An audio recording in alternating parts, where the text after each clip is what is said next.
আগামী 5 বছর আপনার ভালো থাকা বা খারাপ রাখার জন্য কিন্তু এই ভোটটা দেওয়া হচ্ছে। কেন খারাপ রাখার কথা বলছি?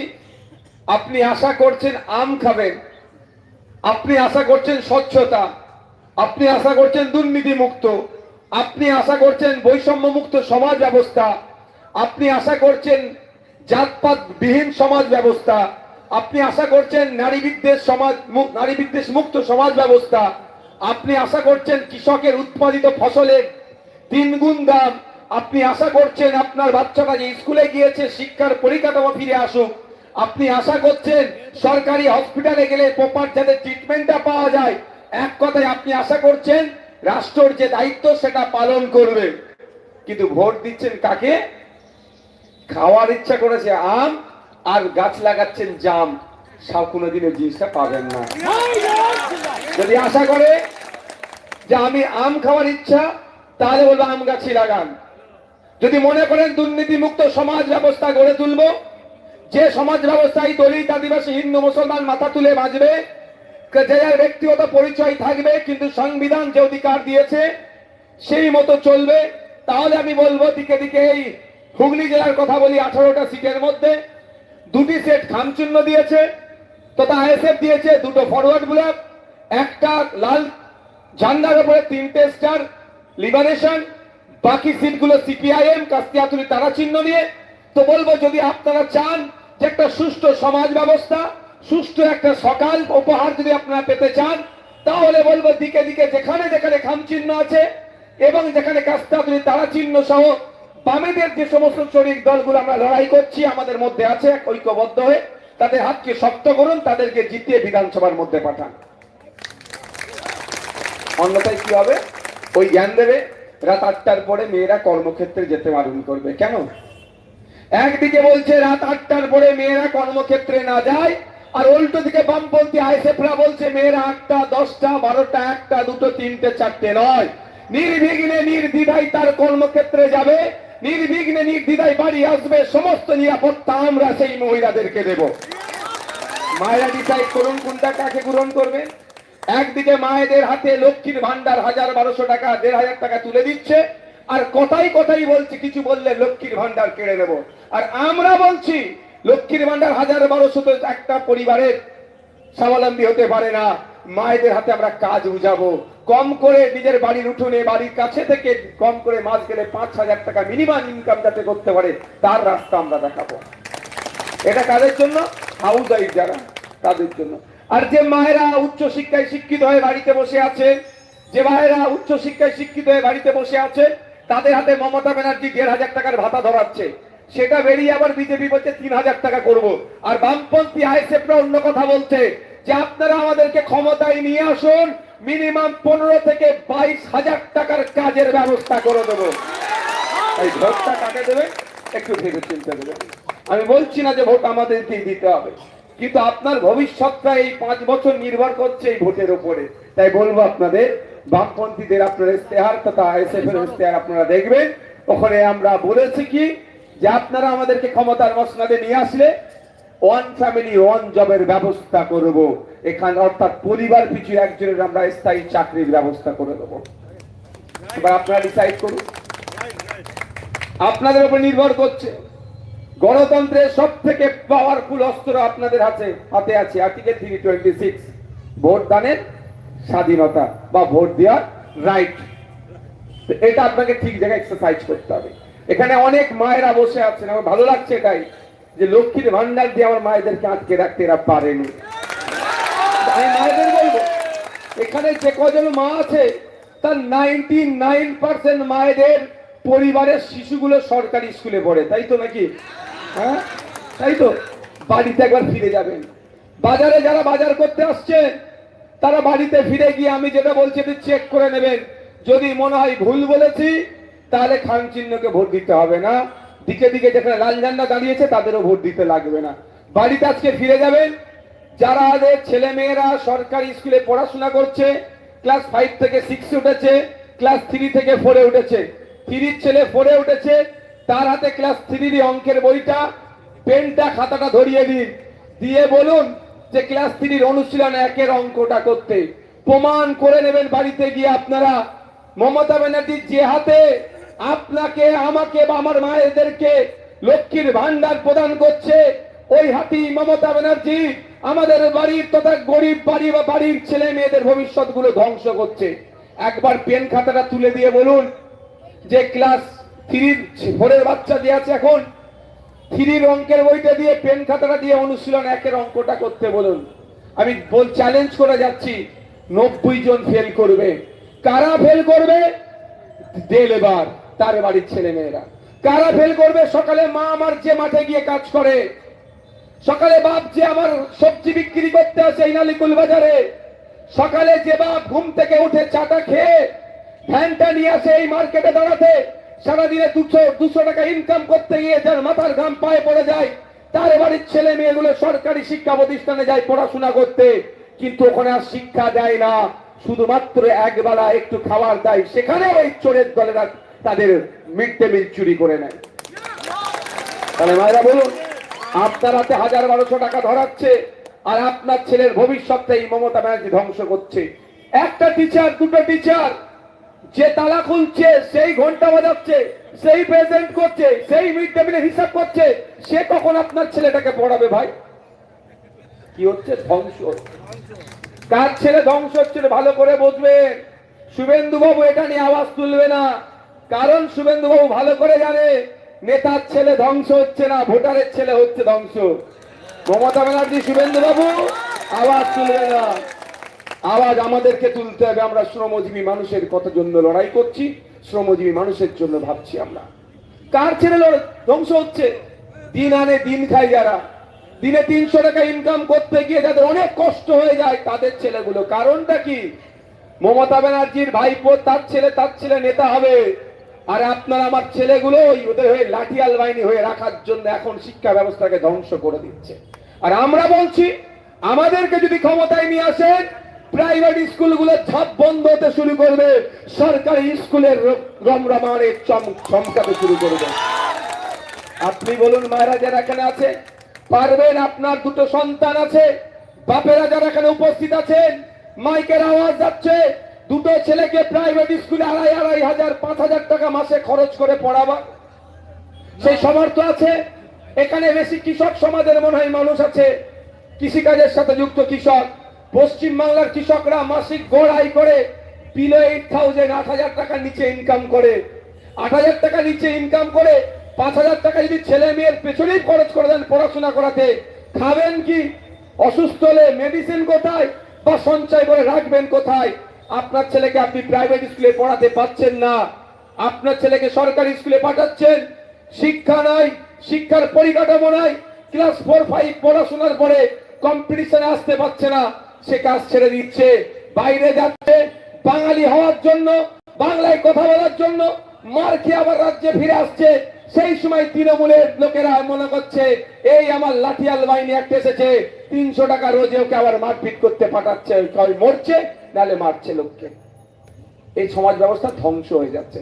আর আমরা কি বলছি? যদি আপনারা আমাদের সুযোগ দেন, স্কুলে নিয়মিত শিক্ষক নিয়োগ হবে, স্কুলের শিক্ষার পরিকাঠামো ফিরে আসবে।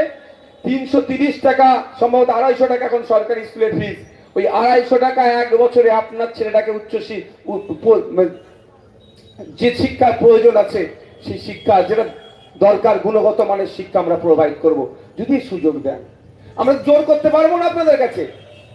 বা রাতের অন্ধকারে বিরিয়ানির প্যাকেট 500 টাকা, বা কোন জায়গায় যদি একটু, বুঝতে পারছেন, এই চলছে তো, ওই আমি দিতে পারবো না। কারণ আমাদের চুরির টাকা নাই, ইলেকট্রাল বন্ডেরও টাকা নাই। আমরা মেহনতি মানুষের কাছে 2 টাকা 1 টাকা হাত পেতে পার্টি চালাই, তাই আমরা পারবো না। 500 টাকায় যদি আপনি আজকে ভোটটা বিক্রি করেন, সবাইকে বলছি, মাইকের আওয়াজ যাচ্ছে, 2 কোটি টাকা 10 কোটি টাকা ইনভেস্ট করলো, 5 ভোটার পিছু 500,000 টাকা দিচ্ছে। আপনার ভালো লাগছে? নিচ্ছেন, আমি ছেড়ে দেওয়ার পক্ষে নয়, নিয়ে নেবেন। কিন্তু আমি বলছি, ইনভেস্ট করলো, আপনি তাকে জিতালেন, 10 কোটি টাকা যদি খরচ করে, ও 10 টাইমস যদি লাভ করে 100 কোটি টাকা লাভ করবে। ও তো ব্যবসায়ী, ইনভেস্ট করেছে, আমি লাভ তুলবো। কোথা থেকে হবে? আপনার এই মাথার উপরে যে ট্যাক্সের, আপনার ট্যাক্সের টাকা দিয়ে উন্নয়নের জন্য যেগুলো আসছে সেগুলো লুট হয়ে যাবে। কেমন? 6 ফুটের ঢালাই রাস্তা, চওড়া 6 ফুট, ওটা দেখবেন 5.5 ফুট করে দেবে। 6 ইঞ্চি গেজ, ওটা করে দেবে 4 ইঞ্চি। এইখান থেকে যে টাকাটা বার হবে ও 100 কোটিতে হিসাব পূরণ করবে। ক্ষতি কার হলো? আপনার হলো। যে ঢালাই রাস্তাটা 10 বছর উইদাউট রিপেয়ারিং এ চলতো, সেটা 2 বছরের পরেই খানাখন্দ হয়ে গেল। আপনার আমার চলাচলের অসুবিধা হয়ে গেল। তাই তাদেরকে আমরা সুযোগ দেবো কেন? আমরা বলছি না যে আপনি যে ওদেরকে দেবেন না, কিন্তু অনুদান এটাই, ওদেরকে যদি সুযোগ দেন এই ক্ষতি করবে। আর আমাদেরকে যদি সুযোগ দেন, আমি আপনাদের কথা দিয়ে যাচ্ছি, না লক্ষ্মীর ভান্ডার বন্ধ হবে, না কন্যাশ্রী বন্ধ হবে, না রূপশ্রী বন্ধ হবে। যে কটা প্রকল্প আছে সবটাই চলবে, বরঞ্চের পরিমাণটা বেড়ে যাবে। সাথে সাথে আরো আনুষঙ্গিক যেগুলো আছে সেগুলো ইমপ্লিমেন্ট হবে। কিভাবে সম্ভব বলতেই পারেন। আমি এতটুকু কথা বলছি, 2023-24 আমি চ্যালেঞ্জ করেছিলাম 21শে জানুয়ারি যে রাজ্যের সরকারি কর্মচারীদের নাকি ডিএ দিতে পারছে না, সরকারি কর্মচারীদের নাকি ডিএ দিতে পারছে না কেন্দ্রীয় সমাহারে। আমি 2024-এর 21শে জানুয়ারি একটা চ্যালেঞ্জ করেছিলাম। রাজ্য সরকার বলছে টাকা নাই, টাকা নাই, টাকা নাই। আমাকে 6 মাসের জন্য অর্থ দপ্তরটা দেওয়া হোক। যদি পশ্চিমবাংলার অর্থনীতির চাকাকে আমি সচল না করতে পারি, আমি চিরজীবনের মতো রাজনীতি থেকে সন্ন্যাস নেব। কারণ আমাদের যে অ্যাসেট আছে, সোর্স অফ ইনকাম যেটা আছে যথেষ্ট, কিন্তু চোরের দলেরা সব চুরি করে খেয়ে ফেলছে বলে আজকে আমাদের এই দুরবস্থা হচ্ছে। আপনারা বুকে হাত দিয়ে বলুন, সরকারি স্বাস্থ্য কেন্দ্রে গেলে স্বাস্থ্য পরিষেবা পাচ্ছেন কি পাচ্ছেন না? সে অর্থে পাওয়া যাচ্ছে না। স্বাস্থ্য পরিষেবা ধ্বংস হয়ে গিয়েছে, ভেঙে পড়েছে। কিন্তু গত বছরে পশ্চিম বাংলার জন্য, এই 10.5 কোটি মানুষের জন্য প্রায় 22 থেকে 25 হাজার কোটি টাকা বরাদ্দ ছিল আপনার আমার স্বাস্থ্য খাতে। টাকাটা কোথায় গেল? টাকাটা লুট হয়েছে। আর আপনাকে আমাকে হাতে একটা স্বাস্থ্য সাথী কার্ড ধরিয়ে ছেড়ে দিয়েছে। তাই আপনাদের বলবো, স্বাস্থ্য সাথী কার্ডের ধরন দেওয়ার প্রয়োজন নাই। এই খানাকুলের মানুষকে, হরিপালের মানুষকে, নালিকুলের মানুষকে, হুগলি জেলার মানুষকে কলকাতায় গিয়ে চিকিৎসা করার প্রয়োজন নাই। বামপন্থীরা বলেছে, আমি অনেক আগে থেকে, বছর 2 আগে থেকেও বলে আসছি, যদি আপনারা আমাদেরকে এবার বাংলার মসনাদে পাঠান, কলকাতার RG Kar hospital, PG hospital, NRS hospital তুলে নিয়ে এসে হুগলি জেলায় আমরা বসিয়ে দেবো। জেলার মানুষ জেলাতেই ট্রিটমেন্ট করবে, কোনো বেসরকারি হসপিটালে যাওয়ার প্রয়োজন হবে না। একটা সরকারের 5 বছর মেয়াদ থাকে, কথা দিয়ে যাচ্ছি 5 বছরে 5টা এনআরএস পিজির মতো স্টার হসপিটাল 5টা জেলায় আমরা তৈরি করে রেখে দেবো। পশ্চিমবাংলায় একটা সরকার চলছে না, একটা সার্কাস চালাচ্ছে দিদিমণি, সার্কাস চালাচ্ছে। মেডিকেল কলেজ থেকে রুগী রেফার হয়ে যাচ্ছে। আমি মেডিকেল সায়েন্সের স্টুডেন্ট না, তারপরে বলছি, যদি এখানে কেউ থেকে থাকে বলবেন, আমি ভুল করলে আমি শুধরে নেব, সঠিকটা বলার চেষ্টা করি। আমি সবসময় ভুল ভর্তা আমি দিই না, দেবো না কোনোদিন। মেডিকেল কলেজ হচ্ছে স্বাস্থ্য ব্যবস্থার সর্বোচ্চ হাইয়েস্ট প্রতিষ্ঠান, মেডিকেল কলেজ। কিন্তু পশ্চিম বাংলায় সকাল বিকাল মমতা ব্যানার্জি মেডিকেল কলেজ ঘোষণা করছে, কিন্তু সেখান থেকে রুগী রেফার করে সে কলকাতায় যেতে হচ্ছে। তাহলে মেডিকেল কলেজ না করে ব্লক হসপিটাল নামই দিয়ে রাখতে পারত। ওই আমরা করব না। আজকে এখানে অনেক মায়েরা আছেন, বাপেরা আছেন, ভিন্ন ধর্মের বর্ণের মানুষ আছেন। গুটি কয়েক কথা বলবো। কেন আজকে সংযুক্ত মোর্চার একমাত্র বিধায়কের উপরে টার্গেট? আমি তো সংযুক্ত মোর্চার বিধায়ক, আজও বলছি, নিজেকে বলতে বেশি স্বাচ্ছন্দ্য বোধ করি। টাইম মনে পার হয়ে গেছে নাকি? এই 5 বছর কারা শুনতে চাইছে? আমি একটু বলতে চাই, দিদিমণি কেমন মুসলমানদের ভালোবাসছে, হিন্দুদের ভালোবাসছে, আদিবাসীদের ভালোবাসছে, দলিতদের ভালোবাসছে, একটু আমি প্রমাণ দিতে চাই। শুনবেন আপনারা? হ্যাঁ, শুনবেন তাহলে? কেন আমার উপর এত রাগ? আমি যদি শুধু মুসলমানদের কথা বলতাম, হয়তো আমার উপর এত রাগ থাকতো না। 2021-এ আমি এফিডেভিট জমা করেছিলাম, আমার নামে একটাও মামলা ছিল না। এই 26-এ এফিডেভিট জমা করলাম, 17টা মামলা হয়ে গেছে, মামলা বেড়েছে। আর একটা কথা শুনে রাখুন, 2021-এ যা না আমার ইনকাম ছিল, 2026-এ আমার ইনকাম কমে গেছে। এমএলএ ইনকাম বাড়ে, আর সংযুক্ত মোর্চার একমাত্র বিধায়কের ইনকাম কমে গেছে। মানে আমি ছুটিটা ঠিক করে শিখতে পারিনি এখনো, বুঝতে পারছেন? মমতা ব্যানার্জি আমার বা তৃণমূল আমার উপর রাগ কেন? আমি বিধানসভার মধ্যে দাঁড়িয়ে জাত ধর্ম বর্ণের ঊর্ধ্বে গিয়ে মানুষের কথা বলি, সেটাই হচ্ছে আমার উপরে রাগ। বিধানসভায় 68 জন দলিত বিধায়ক আছে, এসসি সমাজের, শিডিউল কাস্ট সমাজের বিধায়ক আছে। আমি একবারের জন্য বলতে শুনিনি তাদের মুখে যে ফেক এসসি সার্টিফিকেট গুলো বাতিল করতে হবে। আজকে মমতা ব্যানার্জি দলিত হিন্দু মুসলমানের জন্য কেঁদে একদম হয়ে যাচ্ছে, চোখে চাইলে চোখে বাম লাগিয়েও কেঁদে নেবে একটু, বুঝতে পারছেন না?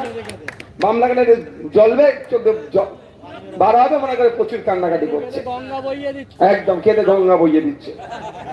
কিন্তু আপনাদের বলে যায় 22% সংরক্ষণ দলিতদের জন্য, অর্থাৎ শিডিউল কাস্ট সমাজের, যারা আমাদের সমাজের শিডিউল কাস্ট হিন্দু মানুষজন আছেন, যারা 100 জন সরকারি চাকরি করলে 22 জন দলিত ভাই চাকরি পাবে।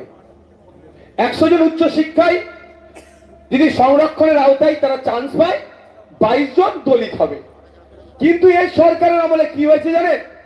কোথায় আছে বলে দুধে পানি মেশায়, এরা পানিতে দুধ মিশাচ্ছে।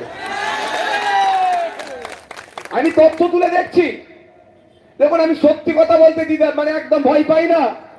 আর সত্যি কথা বললে মুসলমানের গায়ে লাগবে কি হিন্দুর গায়ে লাগবে ও আমি পরোয়া করি না ভাই, আমি সত্যি কথা বলি। এসসি কোটাতে মুসলমান চাকরি করছে, এটা হতে জীবনে কথা শুনেছেন আমি? হ্যাঁ, আমাদের প্রমাণ আছে। এসসি কোটায় দলিত হিন্দু ভাইয়ের কোটাতে মুসলমান সার্টিফিকেট বানিয়ে চাকরি করছে। কার আমলে? এই দিদিমণির আমলে। ওর বিরুদ্ধে আমি প্রতিবাদ করেছি। আদিবাসী কোটাতে নন আদিবাসী চাকরি করছে, 18 জন আদিবাসী বিধায়ক থাকার পরে কারো সৎসাহসের প্রতিবাদ করা সংযুক্ত মোর্চার ভাঙড়ে এক বিধায়কই এর বিরুদ্ধে লড়াই করেছে। কেন আমার উপরে এত রাগ? আর আপনাদের কেন বলছি বামপন্থী আইএসএফ এর হাতকে শক্ত করুন, ধর্ম বর্ণের ঊর্ধ্বে গিয়ে লড়াইটা আমরা করছি বলে। আজকে 22% সংরক্ষণ আছে, 100 জন চাকরি পেলে খাতাই কলমে 22 জন চাকরি পাচ্ছে দলিত। কিন্তু প্রকৃত দলিত কজন পাচ্ছে, এটাই আপনাদের ভাবতে হবে। শুভেন্দু বাবু এ কথা নিয়ে জীবনে কথা বলবে না। হিন্দু হিন্দু ভাই ভাই স্লোগান তুললে এ বিষয়ে একটা কথা বলবে না, কারণ আমার সন্দেহ ব্যাপক। প্রত্যেক দিন সকালে মমতা ব্যানার্জি শুভেন্দু অধিকারী আগে কথা বলে নেয় সারা দিনে আজকে আমরা কি কি ফেতনা লাগাবো দুজন মিলে। আর ঘুমানোর আগে শুভেন্দু বাবু আর মমতা দিদি মিলে আবার একবার ফেস টাইমে কথা বলে নেয় কেমন সারাদিন চললো রে। কারণ যে কটা রাজ্যের ভুল হচ্ছে, যেগুলো ধরা দরকার, সেইগুলো নিয়ে বিরোধী দলনেতা হিসাবে একটা তিনি শব্দ খরচ করেননি। এটা 22% চাকরির ক্ষেত্রে উচ্চ শিক্ষায় সংরক্ষণের ক্ষেত্রে আদি দলিত হওয়া দরকার। খাতা কলমে দলিত পেলেও প্রকৃত দলিতরা পাচ্ছে না, এর প্রতিবাদ আমরা করছি। তাই যদি মনে করেন দলিত সমাজের মায়েরা বাপেরা বোনেরা যে আপনারা উচ্চ শিক্ষায় শিক্ষিত হয়ে বসে আছেন, ফেক সার্টিফিকেট দিয়ে আপনাদের সংরক্ষণ চুরি হচ্ছে, ওই ফেক সার্টিফিকেট গুলো বাতিল করতে হবে। প্রকৃত দলিতদেরকে উচ্চ শিক্ষায় চাকরিতে সংরক্ষণ যে 22% আছে তার প্রকৃত ব্যবস্থা করতে হবে। তাহলে বলবো দিকে দিকে যেখানে লাল ঝান্ডা আছে তাদেরকে ভোট দিন, আর এই হরিপালে খাম চিহ্নকে ভোট দিয়ে ক্ষমতার মসনদে পাঠান। সে কটা 6 মাস টাইম দেবে না, চ্যালেঞ্জ করে যাচ্ছি। কমিশন বসিয়ে ওই মমতা ব্যানার্জির মতো কমিশন নাই, বামেদের ফাইল খুলবো করে আজও খুলতে পারলো না। আমি যখন নাবালক ছিলাম মমতা ব্যানার্জির মুখে শুনেছিলাম বামেদের ফাইল খুলবো, দেখুন আমার দাড়ি পেকে গেল, এখনো পর্যন্ত ফাইল খুলতে পারলো না। ওই সময় আমরা কিন্তু দেবো না, 6 মাস ম্যাক্সিমাম 6 মাস কমিশন বসাবো। প্রকৃত দলিত যারা আছে, প্রকৃত যারা এসসি তাদের সার্টিফিকেট থাকবে, আর ফেক সার্টিফিকেট গুলো বাতিল করব। আর সংরক্ষণের ক্ষেত্রে কথা দিয়ে যাচ্ছি, যেমন জোড়া ফুল পদ্ম ফুল মিলে আপনাদের সংরক্ষণ চুরি করছে, আমরা খামচিহ্ন লাল ঝান্ডা মিলে কথা দিয়ে যাচ্ছি প্রকৃত দলিত এই 22% চাকরি পাবে, ওখানে কোনো ভেজাল হবে না। আজকে এখানে লক্ষ্মীদা বসে আছে, আমার আদিবাসী সমাজ থেকে বিলং করে। পশ্চিম বাংলায় 80 লক্ষ আদিবাসী আছে, কিন্তু মমতা ব্যানার্জি লক্ষ্মীদাদেরকে এত ভালোবাসে, বলে 80 লক্ষ তোদের হবে না, আলে তোরা 1.5 কোটি সার্টিফিকেট রাখ। মানে আদিবাসী আছে 80 লাখ, সার্টিফিকেট কত ইস্যু হয়েছে জানেন? 1.5 কোটি। শুরুতে বললাম না, এরা জলে দুধ মিশায়, সেটাই হচ্ছে। বুঝতে পারছেন? তাহলে লক্ষ্মীদাদের যে সংরক্ষণটা পাওয়ার দরকার ছিল, তার পরিবর্তে অন্য সমাজের মানুষ লুটে নিচ্ছে। কি ক্ষতি হচ্ছে আমি একটা উদাহরণ দিচ্ছি। গত বছর নিট পরীক্ষায় পাস করে এমবিবিএস এর চান্স পেয়েছে এই ধরনের 42 জনকে খুঁজে পাওয়া গিয়েছে, যারা আদিবাসী নয় কিন্তু এসটি সার্টিফিকেট নিয়ে আদিবাসী সেজে ওখানে পড়াশোনা করছে। এবার বলুন, এখানে যারা শুভবুদ্ধি সম্পন্ন মানুষ আছেন, যারা আদিবাসী নয়, তাদের কাছে আমি জানতে চাইছি, তাহলে আদিবাসী সমাজকে এগিয়ে যাবে না পিছিয়ে যাবে? 42টা ডক্টর হতে পারলো না 1 বছরে আদিবাসী সমাজ থেকে। যদি আদিবাসী সমাজ থেকে 1 বছরে 42টা ডক্টর হতো, 4200 পরিবার কিন্তু এগিয়ে যেত, যদি মনে করে। কিন্তু এখন সেটা করতে দিল না। কিন্তু আদিবাসীদের খুব ভালোবাসে। ধামসা মদল 1.5 কোটি 15 কোটি টাকা দিয়েছে, ওই যে বাজা হাতরা মা আমার, বলুন যারা আদিবাসী মায়েরা বাবারা থেকে থাকেন, বলুন ধামসা মদল লাগবে না আপনার মাথার উপরে চালটা লাগে? বলুন, ধামসা বদল লাগবে না আপনার ছেলের চাকরিটা লাগবে? ধামসা বদল চাই না আপনার ওই সংরক্ষণের আওতায় 42 জন যে ফেক ঢুকেছে ওদেরকে বার করে প্রকৃত আদিবাসীকে ঢুকানো চায়? প্রকৃত আদিবাসীকে চায়। তাই জোড়া ফুল পদ্ম ফুল এই নাটক করে যাচ্ছে একসাথে মিলেমিশে। আর আমরা লাল ঝান্ডা খামচিহ্ন বলছি, আমাদেরকে যদি সুযোগ দেয়, ওই 80 লাখের এসসি সার্টিফিকেট এসটি সার্টিফিকেট পাবে, বাকি যে 70 লাখ ফেক সার্টিফিকেট দিয়ে আদিবাসী ভাইদের অধিকার কেড়ে নিচ্ছে, সেটাকে আমরা বন্ধ করে দেব। উইদিন 6 মান্থ আমরা কমিশন বসে সব আমরা খারিজ করব, যদি আপনারা সুযোগ দেন। আমরা জোর করে পারবো না, কিন্তু এগুলো করবো সেটা জানিয়ে দিচ্ছি। ওই মমতা ব্যানার্জির মতো ডবল চাকরি দেওয়ার স্বপ্ন ভাই আমি দেখাতে পারবো না মায়েরা। আর চাকরি দিতে গেলে কি হচ্ছে, উল্টে পুলিশকে দিয়ে পিটাচ্ছে। এবার আসা যাক মুসলমানদের কত ভালোবাসে। মুসলমানদের তো সব থেকে বেশি ভালোবাসে মমতা ব্যানার্জি, খুব ভালোবাসে। বলে ভালোবাসা আর মুরগির ভুষা সমান। তো বুঝতে পেরেছেন কত ভালোবাসা। শুনিয়ে দিই, মমতা ব্যানার্জি জোর গলায় বলছেন 10% সংরক্ষণ রঙ্গনাথ মিশ্র কমিশনের সুপারিশ অনুযায়ী সংখ্যালঘু মুসলমানদের উচ্চশিক্ষায় আর চাকরিতে দেওয়া হয়েছে। কিন্তু তথ্য তুলে দেখুন, লাস্ট 1 বছর উচ্চশিক্ষায় যে সংরক্ষণ দেওয়া হয়েছে, ওবিসি এ ওবিসি বি ঘেটে ঘ করে দিয়েছে, যে সংরক্ষণ দেখুন আর মুসলমানরা সুযোগ পাচ্ছে না। উচ্চ চাকরির ক্ষেত্রেও দেখুন, ওবিসি এ ওবিসি বি এমন ঘেটে ঘ করেছে, সেটা সব ধ্বংস করে দিয়েছে। আমি নওশাদ সিদ্দিকী মুসলমান বলে আমি সংরক্ষণের আওতায় আসবো এটা আমি বলছি না।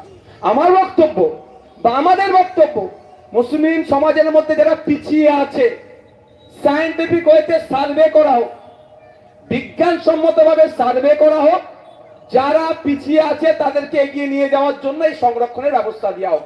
কিন্তু মমতা ব্যানার্জির কোন একদিন সকালে ঘুম থেকে উঠে মনে হলো 4টে অমুক জনগোষ্ঠীকে ঢুকিয়ে দাও, এতে ঢুকিয়ে দিল। ঘুমাবার সময় মনে হলো এই এগুলো তো বাকি রয়ে গেল, ওদেরকে ঢুকিয়ে দাও। ওনার প্রিন্সিপাল সেক্রেটারি চিফ সেক্রেটারিকে ফোন করে বললো এটা 4টে ঢুকিয়ে দাও। এটা হাতের মোয়া নয়, যখন ইচ্ছা খেয়ে নেবে। এই সংরক্ষণ পেতে গেলে তো নির্দিষ্ট একটা ক্রাইটেরিয়া আছে। ব্যাকওয়ার্ড ক্লাসেস অ্যাক্ট অনুযায়ী নির্দিষ্ট নিয়ম মেনে করা দরকার ছিল, কিন্তু না করে কলকাতা হাইকোর্টে কেস খেয়ে এখন সুপ্রিম কোর্টে গিয়ে মুখ থুবড়ে পড়ছে। আর এর মধ্যে মুসলমানদের মন পাওয়ার জন্য বলছে আমি 10% সংরক্ষণ দিয়ে করেছি। আমি দায়িত্ব নিয়ে বলছি, ঠিক যেভাবে দলিত আদিবাসীদের সাথে প্রতারণা করছে সংরক্ষণের নামে, একইভাবে মুসলমানদের সাথে, পিছিয়ে বর্গের মুসলমানদের সাথে প্রতারণাই মমতা ব্যানার্জি করছে। তাই সময় এসেছে, যদি প্রকৃত অর্থেই 100% রোস্টার মেনে চাকরিতে নিয়োগ চান আপনারা, তাহলে অন্য কোনো সিম্বলে হাত দেওয়ার দরকার নেই। হরিপালের জন্য খান সিম্বল, চণ্ডীতলার জন্য কাস্তে হাতুড়ি তারা সিম্বল, আমার যেখানে বাড়ি জাঙ্গিপাড়ার জন্য কাস্তে হাতুড়ি তারা সিম্বল, এবং ধনেকালির জন্য লাল পতাকায় 3টে সিম্বল, এবং খানাকুলে খাম সিম্বল। বাকি যে এই দুটো কোথায় দাঁড়িয়েছে আমাদের খাম সিংহ, গোঘাটে সিংহ চিহ্ন, চুচুড়ায় সিংহ চিহ্ন, বাকি সব জায়গায় হুগলি জেলাতে কাস্তে হাতুড়ি তারা ছিল। তাদেরকে জিতিয়ে বিধানসভায় পাঠান। আমি আপনাদের জোর গলায় বলতে পারি, এমন এক সকাল আসবে যেই সকালে ইন্টারভিউ ভিডিও রেকর্ড করার জন্য রেকর্ড করবো না বলে সুপ্রিম কোর্টে গিয়ে জনগণের ট্যাক্সের টাকা খরচ করতে লাগবে না। মমতা ব্যানার্জি হচ্ছে তার দল স্বচ্ছতার গোডাউন বলে স্বচ্ছতার গোডাউন, এটা বলে আমি শেষ করে দেবো। আপনারা শুনলে অবাক হবেন, কলকাতা হাইকোর্ট থেকে সুপ্রিম কোর্ট ছুটে গিয়েছে কিসের জন্য জানেন? যে ইন্টারভিউ হয় না চাকরি নিয়োগের ক্ষেত্রে, ইন্টারভিউ হয় তো, ওই ইন্টারভিউয়ে ভিডিও রেকর্ড করব না বলে। আর আমরা কি বলছি? আমরা বামপন্থী আমরা এসে কি বলছে? আপনি আপনার ছেলেটা পরীক্ষা দিতে যাবে, আপনার ছেলেটা বাড়ি আসবে যখন, ওএমআর শিটের একটা কপি বাড়িতে নিয়ে আসবে। আপনার ছেলে পরীক্ষা দিতে গিয়েছে, যতটুকু সময় লাগে ওই সময়ের পরে টোটাল যতজন পরীক্ষা দেবে তাদের ওএমআর শিট আমরা ইন্টারনেটে আপলোড করে দেবো। পৃথিবীর যে কোনো প্রান্ত থেকে যদি দেখতে চায় যে রহিমের ছেলে, রামের ছেলে, সীতার ছেলে, ফতেমের ছেলে, যারই ছেলে হোক না কেন কতটা উত্তর দিল তার কপিটা সারা পৃথিবীর যে কোনো প্রান্ত থেকে লোক চাইলে দেখতে পাবে। এই স্বচ্ছতা আমরা আনবো। চুরি হবে তাহলে? সমস্যা হচ্ছে মায়ের, আপনারা বলুন 1,500 টাকা তো দিচ্ছে, আপনার ছেলেকে আপনি কষ্ট করে হরিপাল কলেজে পড়ালেন, যা বামেদের আমলেই তৈরি, নতুন তো কলেজ হয়নি, আর চাপাডাঙ্গাতেও তো কলেজ আছে, সব আমাদের আমলে তৈরি। পড়ালেন আপনি হরিপাল কলেজে, কষ্ট করে পরের বাড়িতে কাজ করে, মাঠে কাজ করে, হাড়ভাঙা খাটুনিতে ছেলেটাকে পড়ালেন, মেয়েটাকে পড়ালেন, মেধাযুক্ত হয়েছে, রিটেনে পাস করলো, ভাইভাতেও কি আটকে গেল, কারণ আপনি 15 লাখ টাকা দিতে পারবেন না। আপনি 1500, এখন আপনাকে 1500 দিচ্ছে, কিন্তু আপনার ছেলে মেয়েটা চাকরির জন্য 15 লাখ টাকা ওরা বার করে নেবে। আর আমরা কি বলছি? আমরা কি বলছি মায়েদের? আপনি শুনুন, বাপেদেরও বলছি শুনুন, যে আমরা প্রথম কথা ওএমআর শিট ইন্টারনেটে আপলোড করে দেবো। দ্বিতীয় হচ্ছে আমরা বরং প্রয়োজন আমরা কোর্টে যাব, যারা ইন্টারভিউ আসবে তাদের ভিডিও রেকর্ড করে রাখার জন্য। ওরা বলছে ভিডিও রেকর্ড না করে, আমরা করে রাখার জন্য। কারণ মা আপনার ছেলে তো, আপনি তো 15 লাখ টাকা দিতে পারবেন না। আপনার ছেলে যত ভালোই ইন্টারভিউ এর উত্তর দিক না কেন, আপনার ছেলে 10-এ পাবে 4, আর ওই যুক্ত অক্ষর বানান করতে পারেনি বড় লোকের দামাল ছেলেটা, পড়াশোনায় মানে কি বলবো অষ্টরি কিচ্ছু পারে না, ও 15 লাখ টাকা দিয়ে ইন্টারভিউ ঢুকছে। কারণ তাকে বলবে বাবু তোর বাড়ি কোথায়, কি বাসে আসলি, কিসে আসলি, তোর দাদুর নাম কি, তোর দাদিমার নাম কি, ভালো আছিস, আজকে কি খেয়েছিস, যা চলে যা। ওকে 10-এ 9 দিয়ে দিল। ভুল বলছি নাকি? এটা আপনারা চান কি? যদি এটা বন্ধ করতে চান তাহলে হুগলি জেলায় দিকে দিকে যেখানে লাল ঝান্ডা আছে তাদেরকে ভোট দিন, যেখানে খাম চিহ্ন আছে তাদেরকে ভোট দিয়ে ক্ষমতার মসনদে পাঠান। দায়িত্ব নিয়ে বলছি যে দুর্নীতি নামক শব্দটা বাংলার ইতিহাস থেকে আমরা মুছে দেবো। ইতিহাস থেকে মুছা নয়, ইতিহাসের পাতায় ঠাঁই করে দেবো আমরা। দুর্নীতি কখন হবে? এবার ধরুন না আপনার ছেলে ভালো রিটেনে পাস করলো, কিন্তু ইন্টারভিউ কেটে গেল, কোশ্চেনই তো করেনি আপনার ছেলেকে, বা যা করেছে সঠিক উত্তর দিয়েছেন, তাও 10-এ 4 পেয়েছেন। আর বড় লোকের দামাল ছেলেটা, সে তাকে সিলেবাসের কোনো কোশ্চেন করেনি, কেমন আছিস না আছিস কোথায় বাড়ি শুনে তাকে 10-এ 9 দিল। আপনার ছেলে চাইলে যদি মামলা করে যে দুজনের ইন্টারভিউটা চেক করা হোক, তাহলে আপনার ছেলে কিন্তু ঘুরে চাকরিটা পেতে পারে। তার ব্যবস্থা আমরা করবো, বামপন্থীরা করবে, এই ওয়াদা আপনাদের কাছে করছি। আপনাদের উপরে ডিসাইড, আপনারা ভোটটা কোথা দেবেন। সারা রাত রামায়ণ পড়ে যদি সকালে সীতারামের মাসি হয়ে যায় বিপদ আসবে। তাই আপনার ভালো থাকা নির্ভর করছে আগামী 5 বছর আপনার আঙুলের উপরে। অনুরোধ এটাই আপনাদের কাছে যে আপনারা চোখ কান খুলে একটু চলুন, চোখ কান খুলে চলুন। কেউ হিন্দু হিন্দু ভাই ভাই স্লোগান দিচ্ছে, আর কেউ হিজাব টেনে বলছে আমি প্রকৃত অর্থে মুসলমানদের মাসিয়া। শুধু এতটুকু কথা বলি আমি, হিন্দু হিন্দু ভাই ভাইয়ের স্লোগানের স্রষ্টার শুনেছি অনেক কটা ইয়ে আছে, পেট্রোল পাম্প আছে, কিন্তু পেট্রোল পাম্পের সামনে লিখে দেয়নি হিন্দু হিন্দু ভাই ভাই মুসলমানের জন্য তেল বিক্রি নাই। এটা লেখে নেই। ব্যবসাটা ভালো বোঝে যে মুসলমানকে আমি তেল বিক্রি করবো না, জোর গলায় বলছি না, কিন্তু হিন্দু হিন্দু ভাই বলছে। যদি হিন্দু হিন্দু ভাই ভাই সত্যিকারের স্লোগান হয়, এতে আমার কিচ্ছু কষ্ট নেই। আমার সমাজ থেকে লক্ষ্মীদা বা দেবুদারা যদি উপকৃত হয়, ক্ষতি কি? একসাথে 2 বর্ষ একসাথে খেলাধুলা, একসাথে পড়াশোনা করেছি, আমি উপকৃত হচ্ছি না, আমার কাকার ছেলে হচ্ছে, চলো কি আছে। কিন্তু এটাও করবে না। এরা চলে যান উত্তরপ্রদেশ, চলে যান বিহার, বিজেপি পরিচালিত বা বিজেপি কোয়ালিশন গভর্নমেন্টে যান, যে দেখুন 2014 থেকে 2019 ভারতবর্ষের সব থেকে বেশি আক্রমণের শিকার হয়েছে তারা হচ্ছে দলিত হিন্দু সমাজ। হ্যাঁ, মুসলমানদেরটা হচ্ছে এটা বেশি ভাইরাল করে দিচ্ছে। তা অনুরোধ এটাই, ওদের চক্করে পড়ে নিজের ভোটকে নষ্ট করবেন না। ভাববেন বাড়িতে গিয়ে, আলোচনা করবেন বাড়ির আরো লোকের মেম্বারদের সাথে যে আমরা অ্যাকচুয়াল পাবোটা কি বলছি। আর দ্বিতীয় কথা হচ্ছে, নারী নিরাপত্তার গল্প শোনাচ্ছে অমিত শাহজি। সব থেকে বেশি মহিলাদের উপরে যে রাজ্যে অত্যাচারগুলো হয়, যে রাজ্যগুলোতে অত্যাচার হয়, প্রথমে 1, 2, 3 তিনটে রাজ্যর নাম হচ্ছে বিজেপি পরিচালিত রাজ্য। এখানে গল্প শোনাচ্ছে। তবে হ্যাঁ, এখানে যিনি আছেন তিনি আবার কাল খদ্দের ধরছে বলে দেখিয়ে দেন। কেউ বলে ও প্রেগনেন্ট আছে, কেউ বলে ও লাভ অ্যাফেয়ার আছে। এটাকেও আর নেওয়া যায় না। আমি, আপনারা জানেন, বিয়েতে গিয়েছিলাম হাঁসখালিতে, কদিন আগে তো সাজা ঘোষণা হয়েছে। হাঁসখালিতে গিয়েছিলাম, একটা নাবালিকা তার বন্ধু বান্ধব মিলে বার্থডে পার্টিতে গিয়েছিল, তাকে ধর্ষণ করেছিল। দর্শন করার পরে রাতের অন্ধকারে জ্বালিয়ে দিয়েছিল। জ্বালিয়ে কেন বলছি, দাহ বলছি না, দাহ পুঁতে দেওয়া আর কবর দেওয়া কিন্তু তফাৎ। কবর দেওয়া মানে ধর্মীয় রীতি নীতি মেনে, আর পুঁতে দেওয়া মানে ধরতকটা মারতে রেখে, আর জ্বালানো মানে আগুন লাগিয়ে দেওয়া, আর দাহ মানে আমি যেটাকে বুঝি ধর্মীয় রীতিনীতি মেনে। আমি আজও বলছি, আমার এখনো সন্দেহ হয়েছে ওই মেয়েটি হয়তো বেঁচেও ছিল।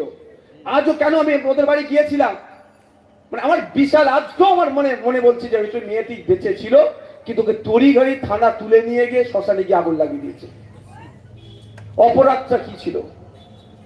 কিন্তু মমতা ব্যানার্জি কি বললো, ওর লাভ অ্যাফেয়ার। এত বড় নির্লজ্জ সরকার চলছে পশ্চিম বাংলায়।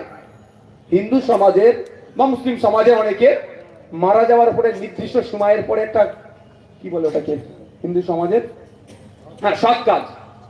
আমি যেদিনকে যাই ওই দিন কি সময় ছিল ওই পরিবারের ওই মেয়েটির জন্য সৎ কাজে।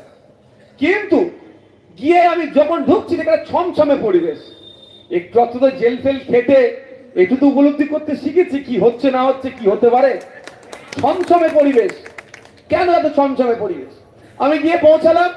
আমি ধন্যবাদ জানাবো বর্ধমানের এবিটি এর টিম, সম্ভবত বর্ধমানে ছিল, এবিটি এর টিম গিয়েছিল। তো এই মাস্টার মশাই প্রফেসরটা গিয়েছিল। আমি, স্যার কি ব্যাপার? অবাক কাণ্ড, যেই মেয়েটির শেষকৃত্য বা সৎ কাজের যে ধর্মীয় রীতি অনুযায়ী করবেন, একজন ব্রাহ্মণ সমাজের মানুষ আসবে, পুরোহিত ব্রাহ্মণ যেটাকে আমরা বলি, সেটাকে লোকাল এলাকার যিনি আছেন আসতে দেয়নি। কত বড় নির্লজ্জ সরকার চলছে একটু ভাবুন। সেখানে শুভেন্দু অধিকারী একটা কথা বলেনি, কিন্তু যেখানে নওশাদ সিদ্দিকী দাঁড়িয়ে আর এবিটি এর টিমেরা দাঁড়িয়ে কিন্তু তার ধর্মীয় রীতি অনুযায়ী সমস্ত কর্মকাণ্ডটাকে শেষ করে তারপর আমরা বাড়ি ফিরেছি।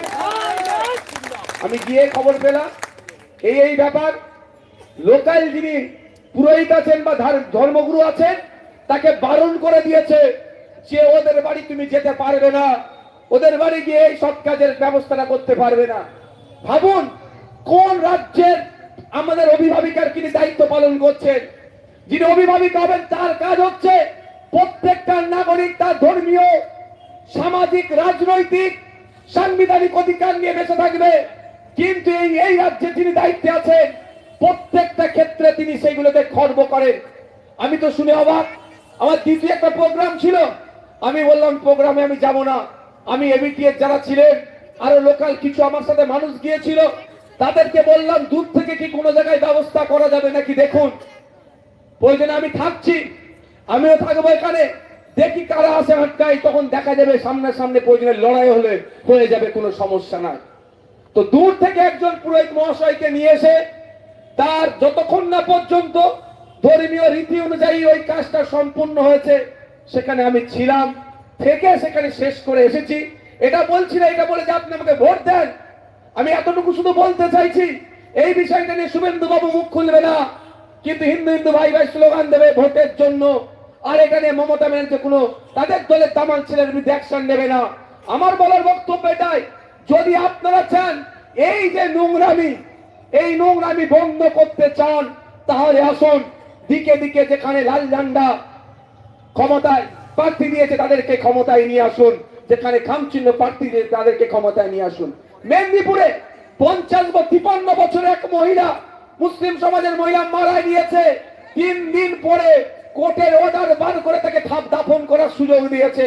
এই তৃণমূলের দামাল ছেলেরা তার কবরস্থানে তাকে দাফন করতে দেয়নি। একজন মহিলা মারা যাওয়ার পরেও সুরক্ষিত নয় এই মমতা ব্যানার্জি আমলে। তাই এই মমতা ব্যানার্জিকে বাংলা থেকে উৎখাত করা ছাড়া আমাদের দ্বিতীয় কোনো রাস্তা না। বন্ধুগণ, বক্তব্য আর দীর্ঘায়িত আমি করছি না, অনুরোধ এতটুকুই করবো, কাকে কান নিয়ে চলে গেল, কাকের দিকে তাকাবার দিন শেষ। নিজের কানে একটু হাত দিয়ে দেখুন যে প্রকৃত অর্থে লড়াই আপনার জন্য কে করছে। এসআইআর, দেবত্ব সম্পত্তি, আপনার সম্পত্তি, আপনি কৃষক, সবটাই নিয়ে কিন্তু দেখুন সে লড়াই আমরাই করছি। এসআইআর নিয়ে লড়াই সুপ্রিম কোর্টে, পার্টির প্রচার ছেড়ে সুপ্রিম কোর্টে গিয়ে লড়াই করছেন নওশাদ সিদ্দিকীর করা মামলাতে কমরেড বিকাশ রঞ্জন ভট্টাচার্য স্যার, এটুকু মাথায় রাখবেন, কোন মমতা ব্যানার্জি নয়। কিন্তু নাটক করার জন্য একদিন কালো জামা পরে হই হই করেছে, কিন্তু তার যখন নিজের প্রচার চলছে সেই প্রচার বাদ দিয়ে এই এসআইআর নিয়ে যাতে সাধারণ নাগরিক না বাদ পড়ে সেই মামলা করছে কে? Comrade Bikash Ranjan Bhattacharya sir. আর মামলাটা নওশাদ সিদ্দিকীর করা মামলা। তা অনুরোধ এতটুকু করবো, যদি মনে হয় ছেলে বলে বিশ্বাস করেন, যদি মনে হয় বন্ধু হিসাবে বিশ্বাস করেন, যদি মনে করেন দেবদাদের কথাতে বিশ্বাস করা যায়, তাই আমি আপনাদের বলবো 5 বছর, একটা সরকারের মেয়াদ 5 বছর। আমার তো 5 বছর হয়ে গেল, 5 বছরের জন্য সুযোগ দেন, দুর্নীতি মুক্ত সমাজ ব্যবস্থা করব।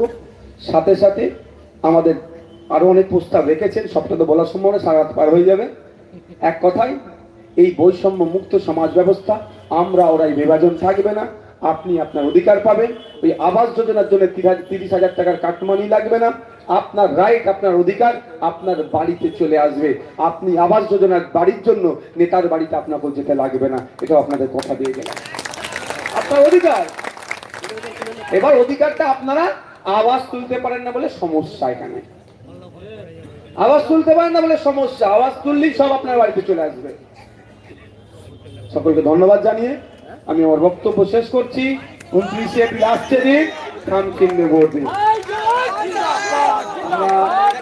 উপস্থিত সকলের পক্ষ থেকে নওশাদ সিদ্দিকী সাহেবকে অভিনন্দন, লাল সালাম জানাই।